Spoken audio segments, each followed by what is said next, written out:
Welcome back everyone, it's Charlie. This will be my full Lord of the Rings of Power episode 6 video. There's a whole bunch of Easter eggs and references, so we'll break it all down. Sauron Watch continues, but we did get a lot of backstory and a lot of questions answered. So if you're new to the channel, I'm doing videos for all the episodes, be sure to subscribe to get them, and careful for spoilers from the episode if you haven't seen it yet. We'll just start at the beginning and work our way through shot by shot, talking about Easter eggs and WTF moments as we go along. Starting with the episode title, Udun, which is a reference to Mordor. That's the elven word for hell too. Like, because of the eruption, everything looks like it's hell, like they are in hell. The actual opening scene is Adar's gauntleted hand digging through the dirt, planting some seeds, which we find out from Arondir's character later is part of the elven tradition that goes back to the original elves, because we find out that Adar is one of those original elves that was stolen by Morgoth. So that means the tradition of planting the seeds, like planting new life before a bunch of life is lost during a battle, goes way back to the beginning of their race. He calls the orcs his children and refers to them as if he's one of them because, as he explains later in the episode, he was one of those original elves stolen by Morgoth and twisted to darkness, like Galadriel refers to them as the children of the dark. So if it wasn't clear, he was calling himself an orc, but I think that's because he's like Gen 1 orcs. And what I think they're trying to say through the show, through this new backstory that they're creating, is that when Morgoth did that, the elves that he stole at first all looked kind of like Adar look. Like they have the darkened skin, but they still look kind of like elves. And through the many hundreds, thousands of generations over thousands of years, you get to the modern orcs and they just mutated slowly over time, like their biology has slowly changed through all the different generations. And that's why some of them here are probably very literally biologically his descendants. You also probably notice the river that's on his armor is similar to the river on Gil-galad's armor too. It's not clear what river that might be. If you think you know what it is, write it below in the comments. But I think that's meant to be a reference to those original groups of elves, the original tribes of elves before the Call of the Valar, before some of them answered the call, went to Valinor, and became the Noldor elves. So we've talked about how Galadriel is basically like one of the oldest elves that's alive during this part of the timeline. Like, she's thousands and thousands of years old at this point. But because she comes from the elves that actually answered the Call of the Valinor, she's part of the Noldor elves, that means that she was actually born way after Adar was. So Adar, technically the oldest person that we know of next to someone like Sauron, because we know Sauron's going to show up eventually. Technically, the Valar, the Maiar, would be way older than anybody that was actually born on the planet itself. When he mentions the Edred Mithrin, that's the elven word for the Grey Mountains, and when he mentions Effen Arnon, that's another word for this area here between where Gondor and Mordor will sit. Now, like, obviously Gondor doesn't exist yet, but it's built by Isildur and his father and their people, the faithful, that come to live on Middle-earth. I am sure there'll be some references to that in future seasons of the show at some point. When he says that they used to be unnamed slaves in faraway lands, that's just a reference to the way that their race was scattered after Morgoth's defeat, and after it sounds like he killed Sauron, because as he says in the episode, I killed him, I split him open, but obviously he just killed his physical body, because we know he has to come back. The only reason why Frodo was able to destroy him is because Sauron had bound his life force to the One Ring of Power, and they destroyed the One Ring of Power in Mount Doom, so thus they were able to destroy Sauron. But at this point in the timeline, because the Rings of Power haven't been created yet, when you kill someone like Sauron, like a Maiar, Gandalf is another good example of this too, their spirit just goes back into its cosmic state. They can still inhabit other bodies, like they can still be kicked onto the board, so to speak. That's how Gandalf dies during his battle with the Balrog, and then comes back as Gandalf the White. So it sounds like when Adar killed Sauron, his spirit just transferred to another form. There were so many references to Sauron and people's conversations in this episode, I'll point them out as we get to those different parts of the episode. But they basically wanted to confirm that Adar is not meant to be a version of Sauron. He hated Sauron, like he says that he tried to kill him. And it's all because he wanted to protect his people, the other orcs. Sauron was trying to kill them in his experiments, trying to harness the power of the unseen world. And a lot of that is a reference to the actual One Ring of Power. Like he says, Sauron was missing something. He was missing the One Ring of Power. That's why every time Frodo and Bilbo, really anyone, would put on the One Ring of Power, they're able to perceive the unseen realm. The unseen world is sort of like this other layer of reality that's made up of pure magic that only really powerful like Maiar, Valar, Iluvatar, elves can perceive. And it sounds like Sauron was looking for a conduit to harness all the power of that realm. And obviously that winds up becoming the One Ring of Power. He uses that to harness the power of the unseen world. One of the really cool things too is that when he was explaining that Sauron backstory in the Special Forge, when you're looking at all the skulls melted into the walls, like all the experiments that failed, one of them is the skull of a Balrog. One of the other cool things too at the beginning of the episode when he's addressing his army here before their first big attack is that he name drops female orcs as well, which we haven't seen much of, like he says they're brothers and sisters. Peter Jackson actually explained one of the reasons why you don't see a ton of female orcs running around, especially in the Lord of the Rings movies that he made. The whole idea is that they reproduce like rabbits, like there are hordes of orcs. In order to accomplish that, all the female orcs basically have to be constantly pregnant. So basically that's why you don't see a lot of the female orcs, because they're busy having more orc babies. You hear them speak in the Black speech, which is the main language of Mordor, but this is actually like a special new language that Sauron created a long time ago as a common tongue for all of his servants to use, not just orcs, like every race that served him in Mordor eventually.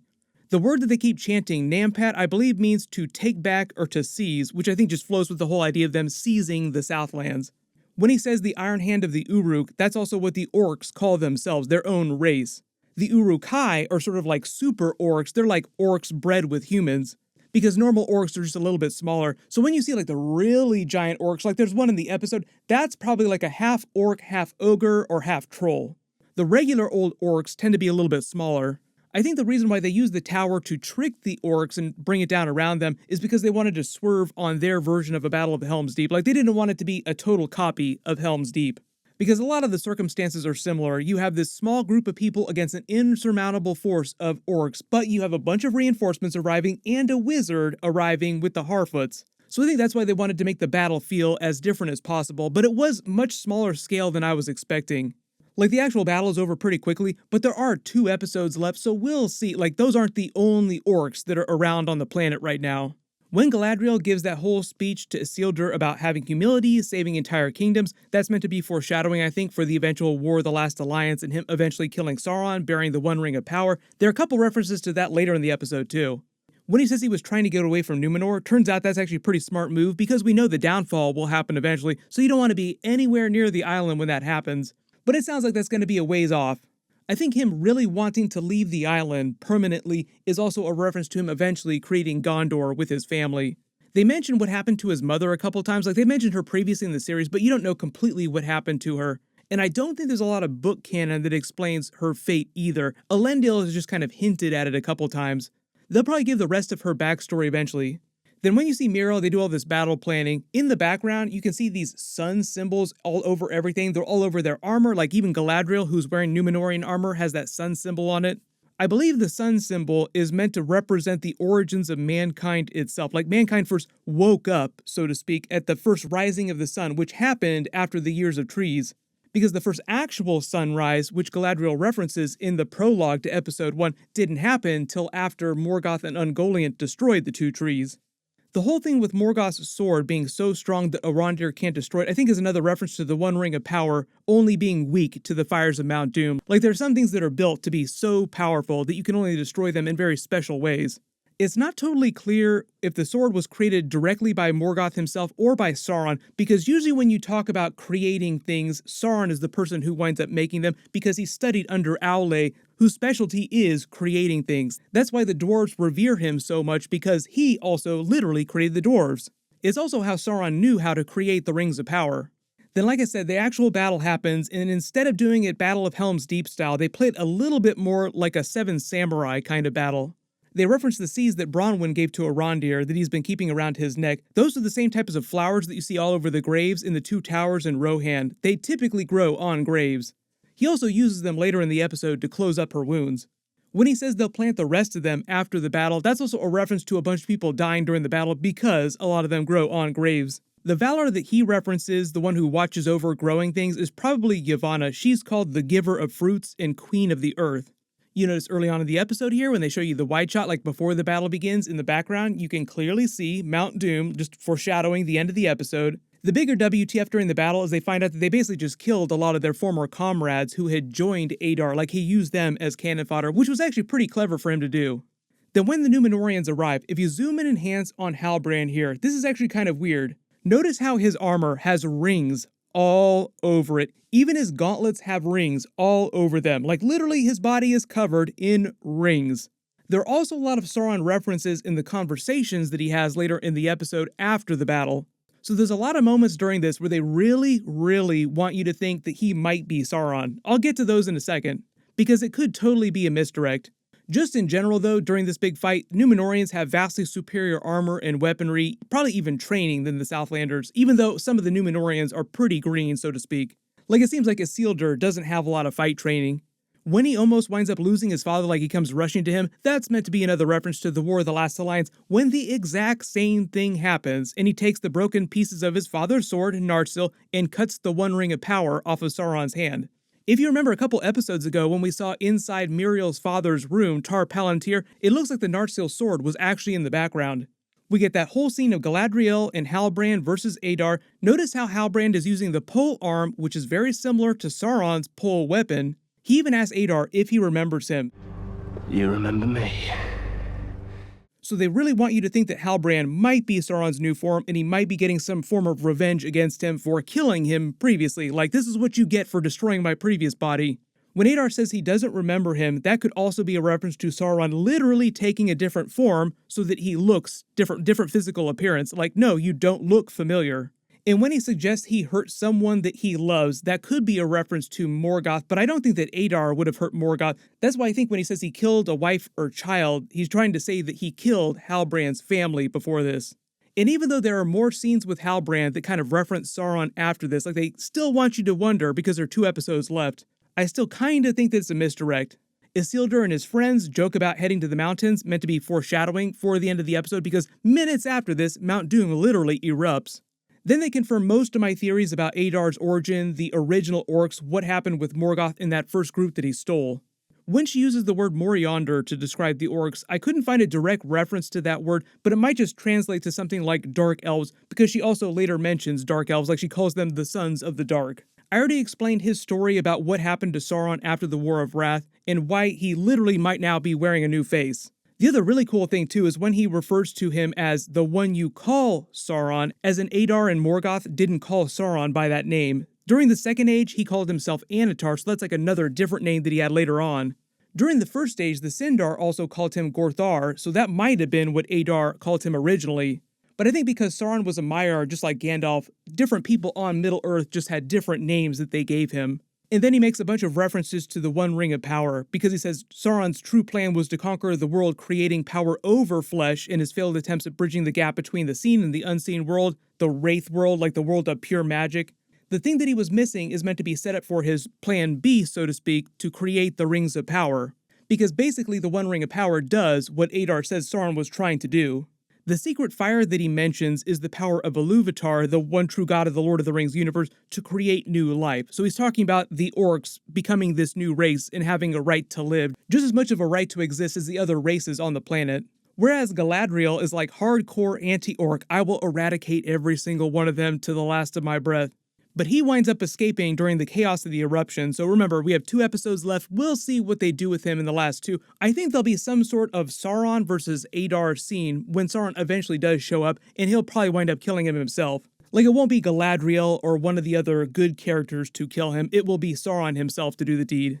And because they're doing the Mount Doom eruption so early, maybe they will wind up revealing who Sauron is in the finale, like Sauron face reveal at 10 million subs, or at the end of the finale. And obviously this whole heart-to-heart scene with Halbrand and Galadriel is meant to be very ship-worthy, like there's supposed to be some sparks here, like is there something going on between the 2 of them? But also his conversation with her sounds very Sauron-esque, like he makes a couple references to Sauron-related things. He talks about binding her, his feeling, to himself, which is exactly what Sauron does with the Rings of Power. Like all the different rings are bound to the one ring and thus to him. And also, when he winds up meeting Bronwyn and the other Southlanders, they ask him, "Are you our true king?" And he's like, "Yes, I am." And it's just happened so quickly, the moment was kind of weird the way that they pulled it off. And if you remember, evil guy Waldred was also saying, "Our true king will come, his name is Sauron." So it is always possible he could be a version of Sauron. I'm not expecting it right now, like I need a little bit more evidence before I say definitely. But this whole scene of him calling himself their true king could have a double meaning, like, I am your true king, but not the one you're expecting.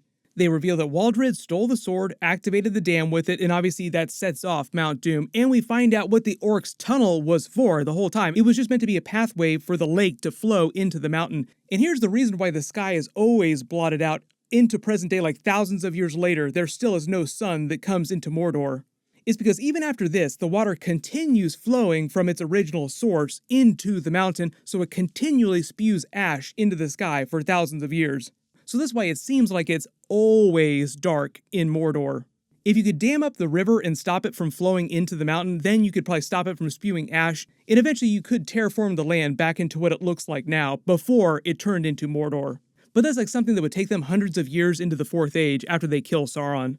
When Arondir suggests that Theo throw away the sword by giving it to the Númenóreans, that's kind of what happens during the War of the Last Alliance. Like, okay, give the One Ring of Power to this Númenórean, Isildur here, we'll have him throw it away. And that had a very similar outcome because we find out that Waldred stole the sword so they can't destroy it, and Isildur couldn't throw the One Ring of Power into Mount Doom, so it just continued to exist. So even after Waldred uses it to activate the damned device here, it's still around, like it could still be picked up by someone and used as a regular sword. But the whole idea in episode 7 next week is that it seems like they're just going to deal with the aftermath of Mount Doom blowing up. It starts to look actually like hell. The elven word for hell is basically the title of the episode. We'll probably find out what happened with Adar, where he ran off to. It looks like they continue to tease the Balrog of Khazad Dûm because they keep talking about the Mithril and mining too deeply. And it also seems like the Harfoots are getting closer to the Southlands with Meteor Man. I am sure there'll be a billion more Sauron references in next week's episode, but I'm not expecting any kind of reveal till either like the very end of the finale, or they might even save it for season 2, but it would kind of suck if they save it for season 2. Like, please let us know who he is at least. If you spotted any other Easter eggs or references in the episode that I didn't mention in the video, just write them below in the comments. And just based on all the evidence we've seen so far, let me know who you think that Sauron is, or if we haven't seen him yet and it'll be like somebody totally different who will just show up later. My full House of the Dragon episode 7 video will post on Sunday after they release it. Be sure to enable alerts for my channel so you don't miss that. Everyone click here for my Deadpool 3 Wolverine trailer video to learn about Hugh Jackman coming back, and click here for my House of the Dragon episode 7 video. Thank you so much for watching, everyone stay safe, and I'll see you guys in the next one.